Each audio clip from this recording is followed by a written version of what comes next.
Gardening, let's begin. Start with soil. मिट्टी। मिट्टी जो है वो थोड़ी लोमी टाइप की होनी चाहिए। Soil should be loose and porous, not too much the water does not stops. So depending upon the type of soil, we need to condition it and we need containers. This is a simple container।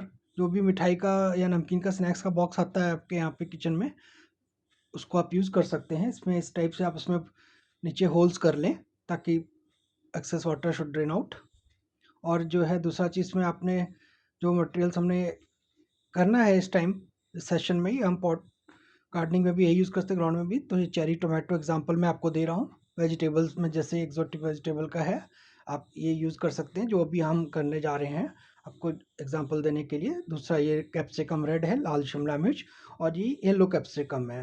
लाल और yellow capsicum बच्चों को बहुत ज़्यादा पसंद आते हैं, चाहे वो पिज़्ज़ा हो या चाउमीन हो। जो आप ये मटेरियल देख रहे हैं, कंटेनर हो गया हमारा, सीड्स हो गया। तो अब हमको स्टार्ट करना है। सबसे पहले हम मिट्टी को कंडीशन करेंगे सो दैट कि मिट्टी हमारी किसी भी टाइप की है वो इस टाइप से बन सके कि प्लांट जो है उसमें इजीली ग्रो कर सके। तो इसलिए आपको देख रहे हैं ये सामान जो हमने यहाँ पे रखे हुए हैं, तो इन सबको हम यूज़ करेंगे अपना पॉट मिक्सचर प्रिपेयर करने में। So to start preparing the mixture, first of us let us know what the things we are going to use. तो इसमें जो है मेजर ये सॉयल है, इसके बाद जो है ये कोकोपीट, वर्मिकुलाइट, परलाइट, प्लस इसमें हम चूँकि नीम खली है, ये सॉयल है। ये आप देख रहे हैं कि नॉर्मल सॉयल जो अवेलेबल होता है किसी भी गार्डन से भी आप ले सकते हैं, कोई नर्सरी से भी ले सकते हैं। नॉर्मली जो कोई टॉप सॉयल होता है उसको यूज़ कर सकते हैं। अगर किसी पेड़ के नीचे का भी मिट्टी मिल जाए तो वो भी बहुत अच्छी बात है।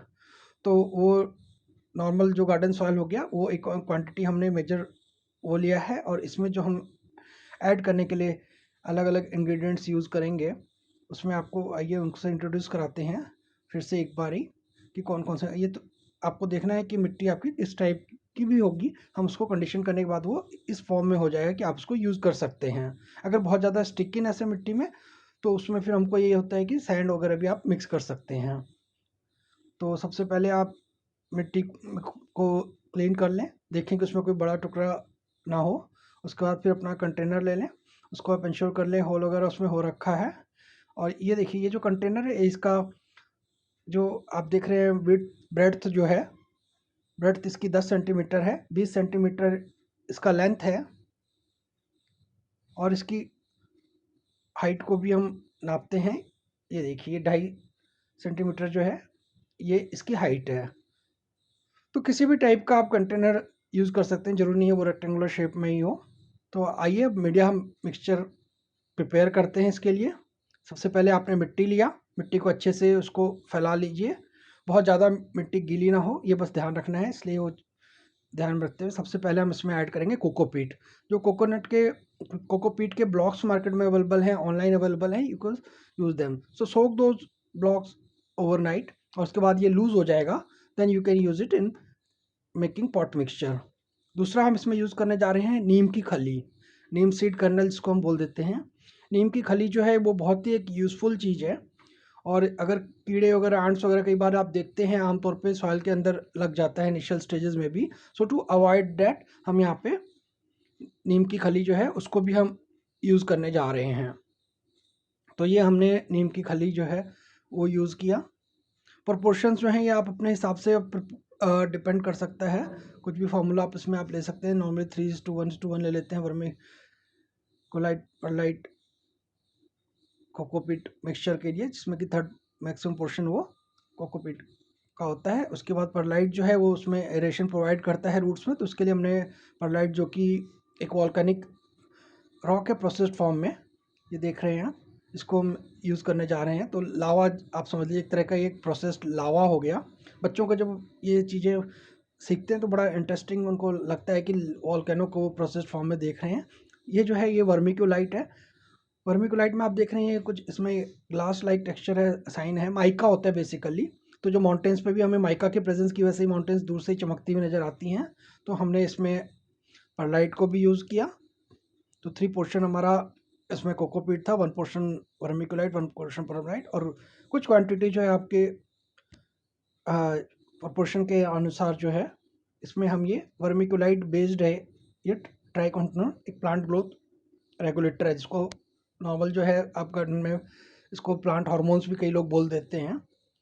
तो इस टाइप का आप कोई भी चीज़ जो है प्लांट ग्रोथ प्रमोटर आप यूज़ कर सकते हैं। जैसे कटिंग वगैरह जब हम लगाते हैं तो मॉक्सिन यूज़ कर देते हैं, तो ये प्लांट के सेल को बढ़ाने में अच्छा रोल प्ले करता है और पौधा इससे उसमें क्लोरोफिल वगैरह भी आजकल कोहरा वगैरह भी होता है तो वो अच्छे से उसको झेल पाता है। तो ये हमारा जो है प्लांट ग्रोथ प्रमोटर, इसको भी हमने ऐड कर लिया। ये इनिशियल बूस्ट देता है प्लांट को। और इसके बाद जो है इसमें ये कुछ पोर्शन जो है आप देख रहे हैं कि हमने इसमें जो है ये तो थोड़े माइक्रोन्यूट्रिएंट भी ऐड कर दिए हैं, बहुत लो क्वांटिटी में। कई बार क्या होता है कि माइक्रोन्यूट्रिएंट्स की कमी हो जाती है, तो उसके लिए आप small quantity of micronutrient can also be added in this mixture at this stage. तो ये हमारा मिक्सचर अब रेडी हो गया है। अब इसको हम कंटेनर में फिल करेंगे। So to fill that, before filling that mixture ensure that कि उसमें कुछ गंदगी वगैरह ना लगा, उसको आप कंटेनर को अच्छे से साफ़ कर लें। एक बार फिर आपको दिखा देता हूँ। ये 2.5 सेंटीमीटर इसका विड्थ है। इसको हमने बिल्कुल टॉप तक हम फिल नहीं करेंगे, कुछ पोर्शन हम खाली छोड़ देंगे, ताकि उसके बाद जब आप उसमें पानी वगैरह डालते हैं तो वो भी उसमें अच्छे से सेटल हो पाए।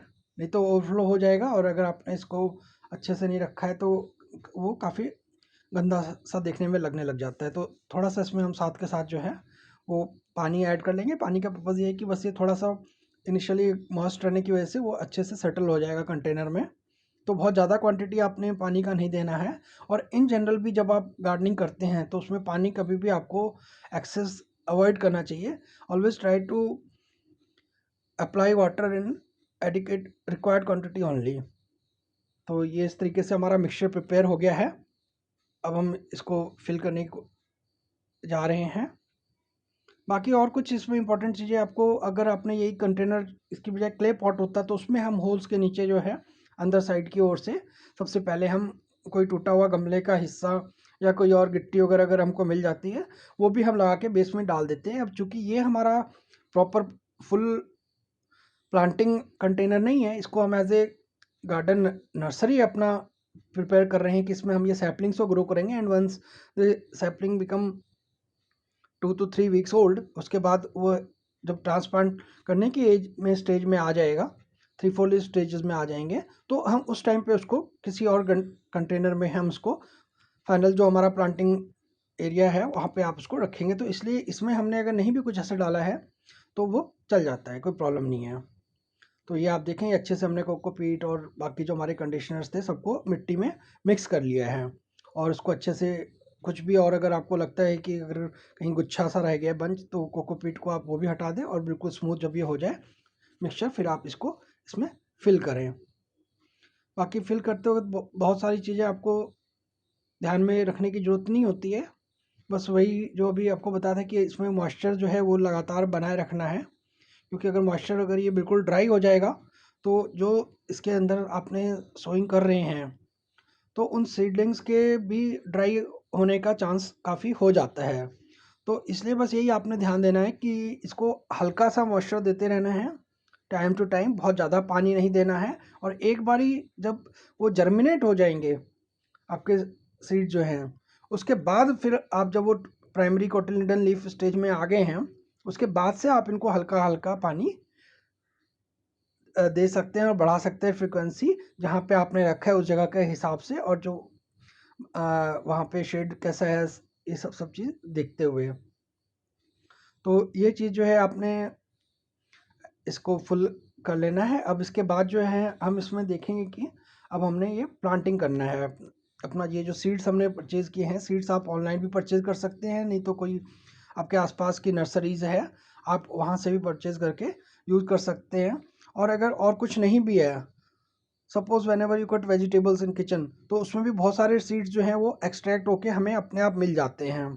तो उन सीड्स को भी आप शेड में ड्राई कर लें और उसके बाद उनको यूज़ कर सकते हैं। आइए, अब ये सीड लगाने से पहले हमने इसमें ऐसे मार्किंग्स लगा दिए हैं, ये हमने हॉरिजॉन्टल लगा दिए हैं। इससे क्या है कि हमारा सीड जो हम डालेंगे वो दिल will be put proper line, तो वो लाइनिंग जो है वो ख़राब ना हो जाए। इसलिए जब आप इसको कवर भी करेंगे तो you have to take care कि जब आप उसका रिजेस बना रहे हैं तो आप दोनों साइड से मिट्टी को आप उसके ऊपर कवर करें, ताकि वो सीड अपनी जगह से उसका कोई लोकेशन चेंज ना हो जाए।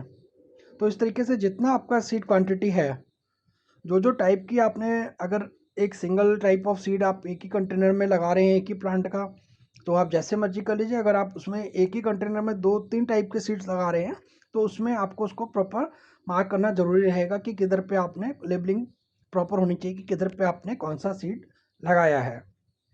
सो लेस्ट यू फॉरगेट कि कौन सा सीड कौन सा था, तो it is necessary that you do proper labelling. तो ये देख रहे हैं आप, ये चेरी टोमेटो है। सबसे पहले हम इसका ये सीड्स को निकालते हैं और इसको हम लगाना शुरू करेंगे। आजकल ये पैकेट्स तो काफ़ी बड़े बड़े साइज़ के होते हैं, बट अंदर आप देखिए तो इसमें सीड्स की क्वांटिटी जो है वो 10 ग्राम 5 ग्राम इस टाइप से रहती है, बहुत कम क्वांटिटी होती है। बट ये जो है कि अगर आपने अच्छे से जर्मिनेट किया है और जब धीरे धीरे जब आपकी प्रैक्टिस बढ़ जाएगी तो आपका जो इसमें जर्मिनेशन रेट है, सक्सेस रेट जर्मिनेशन का, वो इम्प्रूव होता चला जाएगा आपका हाथ बैठने के साथ। The more experienced you are, the more success rate of germination you find in your containers.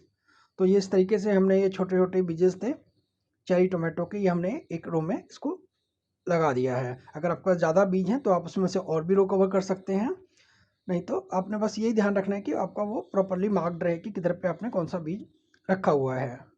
जो दूसरी बात आपको अब इसमें ध्यान देनी होगी कि ये बीज लगाने के बाद उसको कवर करना बहुत ज़रूरी है। कई बार क्या होता है, बर्ड्स वगैरह होते हैं, रोडेंट्स होते हैं, स्क्विरल्स वगैरह होते हैं, या कहीं अगर कहीं ऐसी जगह आपने रखा है कि जहाँ पे आपके अगर पेट्स भी हैं, कैनाइंस भी हैं, तो वो भी इनको नुकसान कर सकते हैं, इसमें से बीज को वो गिरा सकते हैं।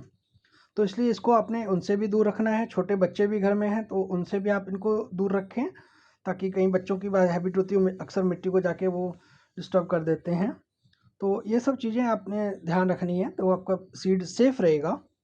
और प्रॉपर जब आप उसको, जैसे अभी बात हुई थी कि आपने दो चीज़ों का ख्याल रखना है, एक तो ये हो गया कि आपने प्रॉपरली इनको कवर कर दें। दूसरा, जो कंटेनर जब आप रखेंगे उस कंटेनर को भी आपने डायरेक्टली धूप में नहीं रखना जब तक कि उसमें से ग्रीन जो है वो जर्मिनेशन ना हो जाए।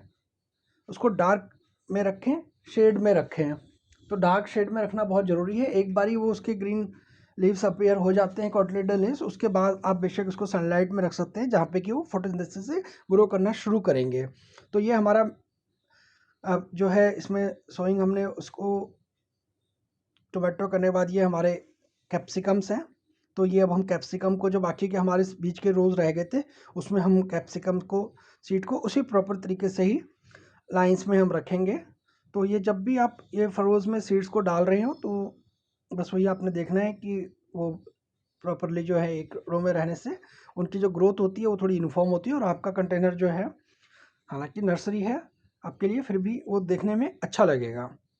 तो इन चीज़ों को बस ध्यान रखते हुए आप, ना सिर्फ ये बल्कि जो आपके सीजनल फ्लावर्स वगैरह भी होते हैं उनको भी आप इसी तरीके से लगा सकते हैं। आप चाहें तो ऐसे कई कंटेनर्स को आप हर फ्लावर सीड के लिए एक अलग कंटेनर भी आप उसको बना कर रख सकते हैं।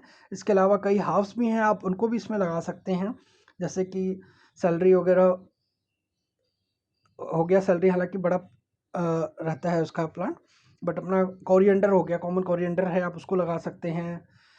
अजवाइन हो गया। तो इस टाइप से कई चीज़ें छोटे-छोटे आप लगा सकते हैं, बट इसमें यही है कि आपको ये ध्यान रखना है कि जैसे माइक्रो ग्रीन्स भी आजकल वेजिटेबल सीड्स, आप उनको माइक्रो ग्रीन्स के तौर पे भी आप इसमें लगा सकते हैं। टर्निप हो गया, पालक हो गया, ये सब भी आप इसमें लगा सकते हैं। तो आपकी चॉइस को देखते हुए आप ऐसे कर सकते हैं। मेन चीज़ है कि आपको गार्डनिंग इंटरेस्ट है तो आप शुरू करिए। ये सब चीज़ें नहीं है तो कोई आपको शॉपिंग करने की वरी नहीं करनी है, कुछ नहीं करना है। जो चीज़ आपके घर में अवेलेबल है, कोई वेस्ट कंटेनर भी है, कोई डब्बा भी अगर है, या कोई और वेस्ट मग बाल्टी टूट जाती है, कुछ भी, जो भी आपका किचन से भी कुछ वेस्ट मटेरियल भी लगता है, तो उसमें भी आप बिना एक्सपेंस किए ज़ीरो बजट पे भी gardening, you can start zero budget gardening from that also. You simply require some quantity of soil, वो आप कहीं से भी अरेंज कर सकते हैं इजीली। और उसके बाद आपने उसमें कुछ भी नहीं डालना है। अगर आपको कुछ नहीं मिल रहा है तो you need not to worry about manure also at that stage, in the beginning stage. आप सिंपली वो लेके कोई भी एक प्लांट्स जो है, आप इवन कटिंग लगा के एक ऑर्नामेंटल प्लांट भी जो है, सिंपल मनी प्लांट का एग्जांपल मैं आपको देता हूँ। आप उसे भी लगा सकते हैं, या कोई ड्रेसिना वगैरह आपको मिल जाता है, आप उसकी कटिंग लगा के भी आप एक तरीके से अपना गार्डनिंग स्टार्ट कर सकते हैं। गार्डनिंग जो है वो आपकी हॉबी है, जो आपको कॉन्फिडेंस और देगी जैसे जैसे आप गार्डनिंग और ज़्यादा करते जाएंगे। तो hope you begin gardening in a good way, और आप अच्छे से प्रैक्टिस करते रहेंगे तो आपके गार्डनिंग में आपके खुद के इमेजिनेशन, आपकी क्रिएटिविटी से आपका गार्डन और अच्छा बन सकता है। हमेशा हमें बिल्कुल ही ये वरी करने की ज़रूरत नहीं है कि हमारे पास तो सामान नहीं होगा, या इतना झमेला है गार्डनिंग में, झंझट है, कैसे करेंगे ये सब। गार्डनिंग बिल्कुल भी झंझट नहीं है, वो आपको बहुत ही अच्छी हॉबी है, और आपके इंटरेस्ट एक बार ही जब डेवलप हो जाएगा तो आप कॉन्टिन्यूस अपने गार्डन को इम्प्रूव करते रहेंगे। Thank you so much for now. Bye.